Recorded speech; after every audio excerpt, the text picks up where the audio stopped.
but safety net is not something I'm familiar with. Yeah, okay. Basically what it is, it's a radio frequency tracking system uh, Cool.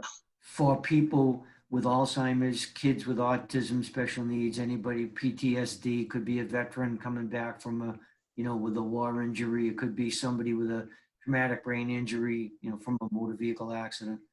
Um, and it's operated by law enforcement. So Okay. it's a bracelet. Actually, we've got a new one now. We just came out. It's kind of a we've had a particular device since it was originally originated back in 2009 by LoJack, which I don't know if you remember what that is, but it's Yeah, I do. ours. And they figured they partnered up with a company called Project Lifesaver back in 2009. Mm-hmm. And what they did is they figured if they could, stolen cars, why not find missing people? Right, absolutely. That's more valuable, isn't it? Yes, for sure. So anyway, that's where it all began back in 2009. And it's morphed into its own company now. It's called Safety Net Tracking System. It was involved with LoJack at first. Mm-hmm. Back in 2016, LoJack was purchased by a big company out in California because they wanted to morph the system into, like cross-country trucking, container ships that were transporting stolen and or contraband across the country and across the world for that matter. Mm. So the whole safety net program kind of changed back in 2016. So instead of getting involved in all of that, the director of safety net at the time, who was also retired law enforcement, acquired the safety net portion of LoJack, and then we just continued on from there, and LoJack went on its way. Okay. But what this is it's a bracelet, Mm-hmm. and it's the one that we've had up until this past month. Actually, it was just a static looking type, bracelet.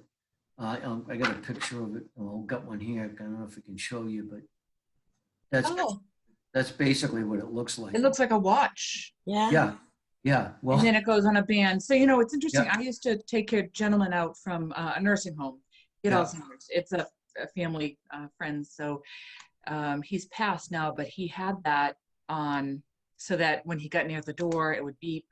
At first, when they put it on him, they had it on his arm and then they put it on his ankle yeah, because he'd forget that it's there. But yeah. yeah, he, Yeah, that particular one that would beep when you went by the door was a different company. And that system, from what I understand, was GPS. And it was Bluetooth capable. So if the person went out the door, it would send an alert to like the desk or I guess. Mm-hmm. and they would know that, Mr. Jones just went out the back door of the facility or something like that. Yeah.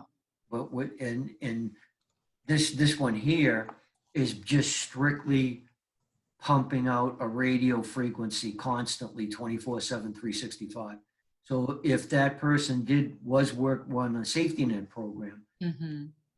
they went out the door, it wouldn't set an alarm off at the door, but as soon as the staff, anybody on the staff noticed that this gentleman, wasn't in his room or wasn't in the cafeteria or wasn't in the lounge or wherever, and they couldn't find him, they would call 911 for And then the police could find him. right. Okay. All right. Then the police could literally track him down. Yeah, I think so I can tell you at our program, we have a mom who has, I think, 3 boys. Or an older boy, a baby, a younger boy that's on our WIC program, because WIC serves women, infants, and children under the age of 5. Yeah. I want to say he was 6 years old, big kid, but he severely autistic. So Yeah. she was in for the baby in our office. This is maybe 2 years ago. And he did something he'd never done before. It was quite a scene, actually. So we noticed, the poor mom, she was really doing a great job containing him, trying to do her appointment, but he was like just walking all over the building, like Yeah. leaving her, and she was just trying to get this appointment done. And so as she was actually checking out, for whatever reason, like out of the blue, he decided to bolt. Yeah. He was trying to get out the front door and she kept pulling up. She didn't realize there's a back door. And he must have spotted that. And it's like an emergency exit. Yeah.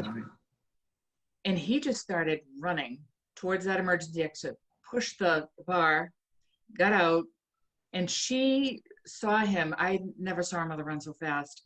He bolted, took a turn. He went down the back of the building. And after that is a gate. Yeah. I thought the gate was locked. The gate was not locked. He put the bar on that, ran right into the street, ran right after. She was right on his tail. Like they both, if there was a car coming Yeah. right at that time, they both could have got killed. Sure. And, anyway, that was the first time he ever did that. But he was pretty severely autistic, but that would definitely be a child we would want to let this mom know about, I'm sure. Oh, yeah. Yeah. Well, the good news is that, and I'll get into it in a minute, but we, like this particular one here, like the one I just showed you, we call it the old style. Mhm. But we, up until about a month ago, that we got a new one. Mhm. What the new one is, you said, hey, that looks like a watch. Well, the new one is a watch, because a lot of the families, especially families with children with autism, the teenagers, when they had this one on here, people would ask, hey, what is that thing? The friends, Right. and it kind of was embarrassing. And a lot of the kids didn't want to wear it. Yeah. For that reason. And of course, there's the ones that have the skin sensitivity issue. Yeah. Yeah. That's a problem. So for years, the last couple of years, families have been asking Safety Net that come up with something different that doesn't look like a stereotypic, hospital type device. We did. Well, not me, but the IT geeks. And what happened was back in November when the COVID hit, the device that we have now was being manufactured up in Haverhill, Mass by a manufacturing company. And they got inundated with COVID and basically shut down. Oh. We couldn't get any more trackers. It was just that. And in the interim, this new one, I'll show you what it looks like right now. Oh yeah. It reminds me of sort of like a, yeah. It reminds me of a heavy duty, what do you call them? Fitbit, yeah, but no, the Apple Watch. The Apple Watches? Yeah, right. Yep, similar to that. It's got a mechanism. I don't know if it's got a mechanism on the back there. It's a lock, and they can't get it off. Yeah, but they can shower with it, of course, and all of that. Yep, right? it's all waterproof and all that. And then it also has there's no batteries. Well, there is a battery in it, but you don't, like the old style tracker here, the battery in there lasts 6 months. So 6 months, the caregiver would have to cut the strap off, take the battery out, put a new one back on, and put a new strap back on. This new one here, it's got a button on it that we can push. I don't know if I can show you that. It shows you the time. Yep. So it's a watch. You push it again, and it shows the battery life. Nice. Push it again, and it shows the individual frequency of that tracking device. Does it show the time at all? Excuse me? Does it show the time? I know its purpose is for tracking, but yes, for the functionality, does it show the time? Yeah, I'll push it. And that's great. Yeah. So that and then again, so the person that's wearing this, he asks them, hey, what is that thing? Well, it's a watch. Boink, and it pushes shows you the time. Nice. But also a radio frequency tracking. It's not GPS.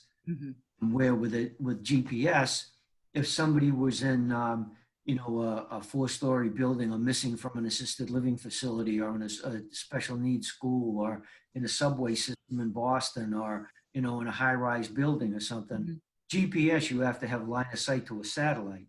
Mm-hmm. With this, with radio frequency, it basically goes through everything. Nothing holds it back. Mm-hmm. You Now, talk what is about- the cost of this?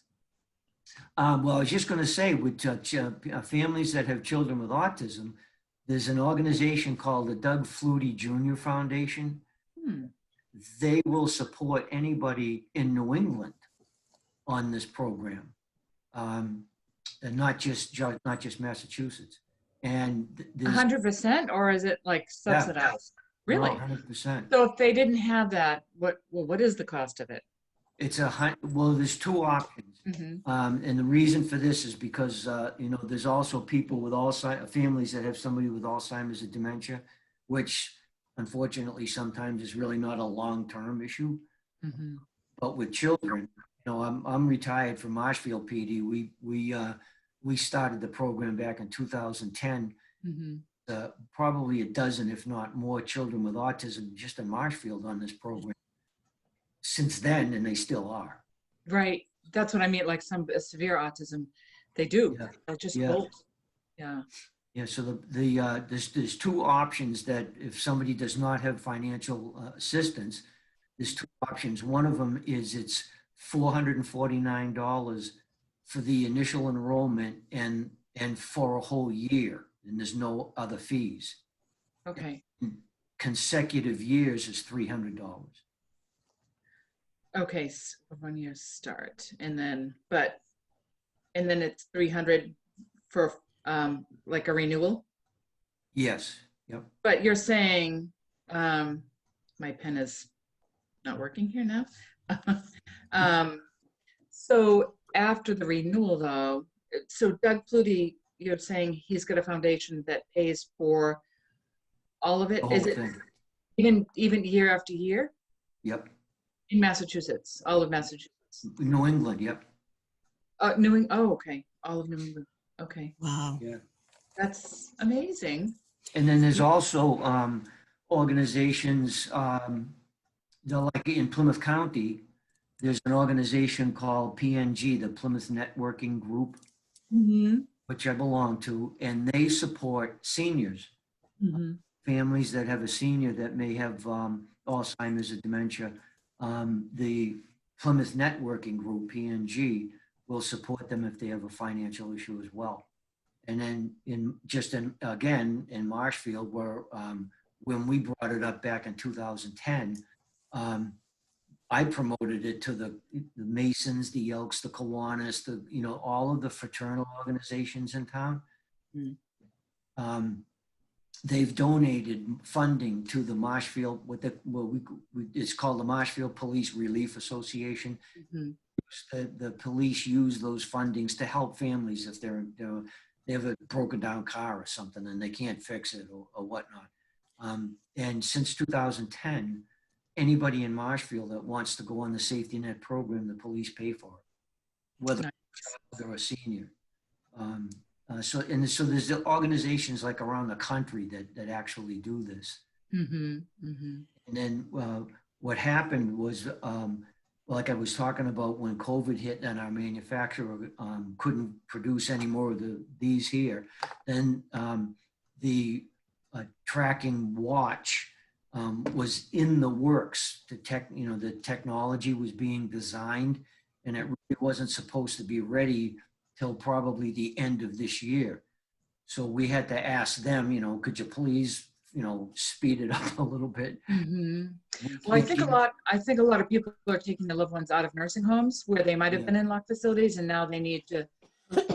My sister works for she's a VNA, so it's for elderly. So I'll definitely be sharing this with her just so she's aware. Sure. Because even if there's no income requirement. So I think some of the clients she serves, they don't even have Mass Health because they have like their private insurance and that sort of thing. But does that still cover anybody? Their own private insurance?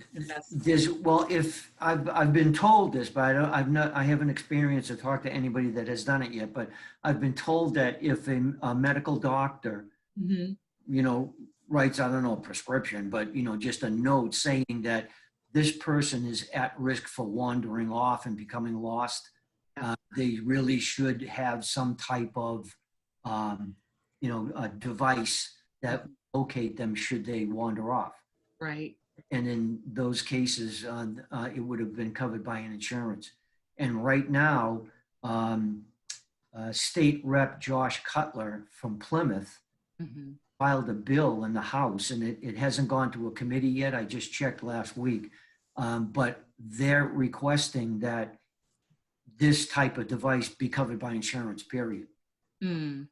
So the tracking can only be done through the police, not everybody's, because I get concerned about tracking too.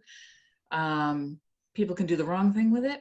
You know what I mean? Okay, so that's where I wish the company changed the name, because we've been having some issues with this with the Mass Alzheimer's Mass Assisted Living Facility Association, because you can't on an iPad track somebody and impose on their privacy.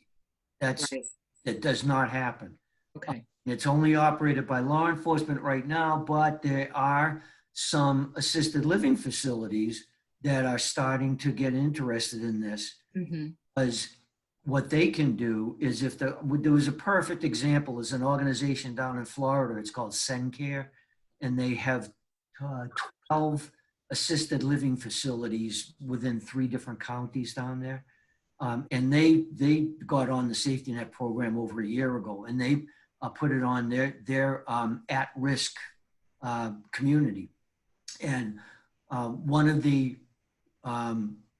facilities, I was talking to one of the women that is on the staff, and she was telling me that one of the people on the safety net program had a device on, and all of a sudden the person was missing, and they didn't know where she was. They didn't know if she got out of the building or not. They had no clue. And we had trained the staff with this tracking equipment over a year ago. So they turned on their equipment, and every one of these things has a specific frequency. I don't know if you can see that inside it. I can, yeah. It's 216-254. 524. Yeah. Yeah, I'm reading it backwards. Oh, okay. Okay. So anyway, so they took that woman that's missing now. Yeah. Facility, they plugged in her frequency in their receiver and turned it on, and instantly picked up her signal. And like I said, the signal, because it's radio frequency, goes through everything. Within 5 minutes, they found her on a different floor in the facility in a locked unit. Now, how she got in there, they don't know, but she was hiding in a closet. 5 minutes. Wow. They didn't have to call the So interesting, hiding in a closet. So she knows she doesn't want to be there, or doesn't want to. Right. Yeah. Oh, yeah. It's so hard. Yeah, my daughter. Yeah, my mom had Alzheimer's. So, but she didn't. Yeah, it wasn't at this level, certainly. You know, where she didn't disappear overnight. And I know that my daughter took care of her husband's great grandfather, he would get up and go out in the middle of the night, or he tried to anyway. They had to sleep near the door. It was exhausting. Oh God, it's so hard for families that are dealing with somebody that has a cognitive issue, whether it's Alzheimer's or autism. I've met families that unfortunately and against the law, they nail the windows shut in the bedroom, and then they have to sleep on the floor in front of the door because they're afraid the child might walk off at 3 o'clock in the morning while they're sleeping. So it's the way families deal with this. A lot of them are sleep deprived, stressed out constantly, trying to keep these people safe. So safety net, it's not only for for people that may wander off and get lost, but it allows families to be, have a little bit of a peace of mind to know that if this person does wander off, either the local police, the local sheriff's department, or the state police can find them in minutes. We've had, as of, what's today, Saturday? So Saturday, Friday, as of Thursday, we've had 945 search and rescue calls for people on this program around the country, not just So, here. yeah, national. I was going to say that was my question because you said you're in Florida, so it's Yeah. all over the United States. Yeah, we're in 21 different states right now, not completely, in Massachusetts completely, and Rhode Island, by the fact that both states state police departments are trained and equipped. Mhm. A local police department, somebody wandered off from Newport, Rhode Island, and the Newport Police Department are not trained and equipped. The Rhode Island State Police are. So no Ah, where in Rhode Island anybody wanders off, there's coverage by the state police. Same thing here with Massachusetts. mhm. Like in Florida, we're in 13 counties Mhm. in Florida, county sheriff's departments, and numerous individual police departments. Washington State, things like that. So we have quite a bit of coverage around the country, and it's growing, weekly. So I know that people that are criminals that have had, some sort of criminal behavior where they're dangerous and they're giving them the release. How is it different? Or it's not under the same program, like Safety Net. No. This is about safety. The other program is about, well, safety. Right. Yeah. Yeah. With that program, that with the bracelet that convicted criminals would wear, but they let them out, like under home arrest or whatnot. If that's a GPS system, so the probation officer knows that okay, John Smith is supposed to be at his job at the Star Market, Mhm. whatever. He could go on his iPhone and look and see where he is. And if the person wearing that thing cuts it off, it automatically sends a signal to the probation officer and the court that this guy just cut the strap off. Okay. So then they got to go So, find him, but they can't, so it's you said, track him with it. now you said But early it's on, so on, that, oh, I'm sorry. I'm Patty. sorry, but it's on the same idea, the criminal bracelet and for the kids bracelet.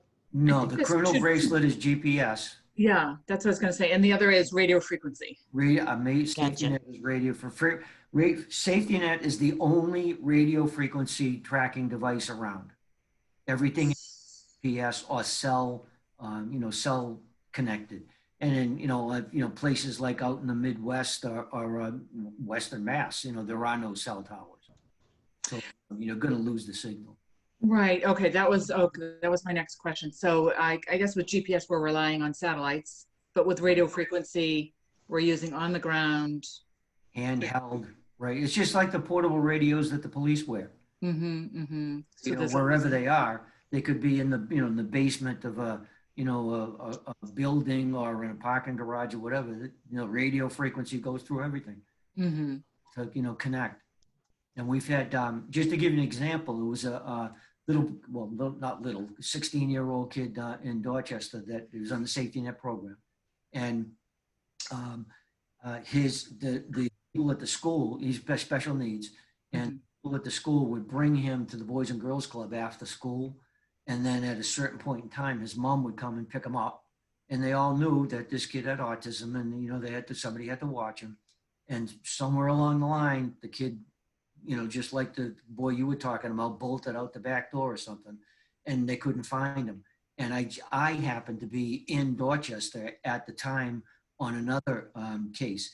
So I got the word that this little boy was missing from the Boys and Girls Club on Dorchester Ave. Mm. I have the equipment in my car. So I start heading to the Boys and Girls Club after I plugged his frequency in my receiver. And as I hit the Boys and Girls Club, I was getting no signal at all. So I just kept driving down Dorchester Ave toward Boston. And all of a sudden, I started picking up this kid's signal. So I stopped, got out, switched over to a handheld antenna. Now, with the antenna that's on the cruiser or on a vehicle, it's Omni. So, you are within a quarter of a mile of the person, but you don't know what direction. Mm. And then we train the officers to, once you get that signal, you switch over to a handheld antenna. Mm-hmm. Mm-hmm. That it says, the person's over there. No one has to go that way to to search. We're all going Okay. that way. And what happened was when I was pointing it around, I was picking it up, not picking it up, picking it up, not, and I was getting kind of frustrated. And I put my hand down by my side, pointing the antenna at the ground, and got the loudest signal. And I'm standing right next to the entrance to Savin Hill T-Stop. Oh, he was in the, ah, He was in the subway station. oh, wow. Okay. Radio, again, radio Which free. is dangerous. So that's scary. Yeah. Oh my Yeah. goodness. For somebody that has, but you Right. got him. Yep. Yeah. So, the radio signal, he's what, 100, 200 feet underground in a subway station. I'm picking up the signal. If this was GPS, it never would have got it. Wow. So that's the other thing too. I guess if somebody's on foot, they're not going to get too far. So if somebody, so if they leave, say they're in assisted living and they leave, you have to they call the police, and then the police come and they start driving around the area. They have to be within a quarter mile, you said, Yep. to pick up. And we tell the caregivers, especially somebody that's got like a runner, like could be a child, like Yeah. 15 years old, they're healthy. They're gonna run a mile in 3 minutes, 4 minutes. So we tell the caregiver, when the person does go missing, don't spend 2 seconds looking for them. Don't call. call the 911. Mm-hmm. Mm-hmm. And get the cavalry coming right away. And then if you want, somebody can go look for them. But we tell the people, don't waste 2 seconds Mm-hmm. trying to find somebody. Call the police first. The frequency you showed us, is that Yeah. always the frequency or is the frequency, you have to know the frequency? Yeah, it's different. It's different for every single one of them. Yeah, okay. Yep. And law enforcement, we have a database. Mm-hmm. It has everybody that's on the safety net system. We have a database that law enforcement has access to. So like Boston PD, they're on the safety net program. Mm-hmm. If somebody goes missing in Boston, Mm-hmm. then one call goes into the central dispatch, and they say, my uncle or my child is missing. They're on the safety net program. Dispatch can immediately log on to our database. Mm-hmm. The photograph of the person, their frequency, their ID, any medical issues, their nonverbal, anything that is particular to that person. And they instantly put that out to all the patrol cars that are on the road. Mm-hmm. And every police cruiser nowadays has a mobile data terminal. So it's interesting. When my mom passed in 2009. Yeah. So it's a while ago, but so 12 years ago almost. Yeah, 12 Yeah. years ago. But at the time, leading up to, as she progressed in the Alzheimer's, I was hearing, reading the news, finding people found all the time, some alive, some not alive, Yep. that were Alzheimer's patients that were, Yeah. they'd leave when it was freezing cold out. They just didn't, and they Yeah. just wonder. But that is frightening. It But I is. don't hear that anymore. So this is maybe because safety net's in place and it's being utilized by lots of people. Like how many nationwide, how many are on the, Oh God, thousands. And is in just in the city of Boston alone, I believe it's pretty close to 300 people that are on this. Here in Marshfield, I mean, we're all 25,000 population. There's 25 people on it here in Marshfield. okay, yeah. It's only because that we put the word out and let them know, and there is financial assistance too. So there's capacity to grow. Oh God, yeah. Yeah. Yeah, and the average search time, and this is what we profess to agencies and the bean counters, because it costs a local police department close to $5,000 to be trained and equipped, and that's one-time cost. There's no cost after that. It's a train the trainer program. Mm-hmm. Every police department has a training unit, so every 6 months or however they work it out, they just train more officers. We supply the PowerPoint presentation and the training video and all that. So a lot of agencies go, well, $5,000, that's a lot of money. We could use that for something else. Well, what the hell's more important than saving somebody's life? Mm-hmm. And then what this also does, it's like you just mentioned, people wander off. Some of these search and rescue operations that I've been on myself in my, Mhm. where they last hours, sometimes days, and sometimes they never find the people. And there's some videos that I was gonna show, but I don't know if you're interested in seeing them. But there's three videos of a little boy with autism that went missing in Virginia. Mhm. It took 5 days. It was a 5 day search to find this little boy. Oh my gosh. Eventually, they did find him alive. He was Yeah. 9 years old, nonverbal, out in the woods of Virginia. It was one of those battlefields where there's, 200 acres of land, 900 people searching for this kid. And they Wow. found him alive 5 days later, thank God. But, you don't know what kind of toll it took on the little boy, because he was nonverbal. But the cost of that search was $1.3 million. And he didn't have a safety net bracelet, No, but had he and had one, it would have taken him 10 minutes to find him. yeah. And, Wow.